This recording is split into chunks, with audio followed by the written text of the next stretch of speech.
Ahojte, vítam vás. Aj vy by ste chceli mať osobného démona? No, neviem. Skúste sa nad tým zamyslieť. Ale pozor, aby ste nedopadli ako náš hrdina v dnešnej poviedke s názvom Sen z cyklu Skořápkovy povídky. Tak sa pohodlne usaďte a ideme na to.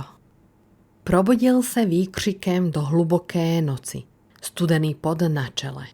Fuj! To byl teda hnusnej sen, vydechl s úlevou.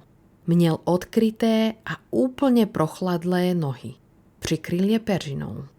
Vám se ten sen nelíbil? To mě mrzí. Do prdele! Kdo to řekl? Vyjekl. Snažil se rozkoukat ve tmě. Já, váš osobní démon. Těší mě. Ty vole, ještě musím spát! Propleskl se. Nikoliv. A co se vám nelíbilo na tom rozkošném snu, jenž jsem na vás seslal, že jsem tak smělý? Všechno. Vždyť jsem tam byl trhaný na kusy. Vidíte, na nečisto to již máte za sebou. Teď si to tedy dáme na ostro.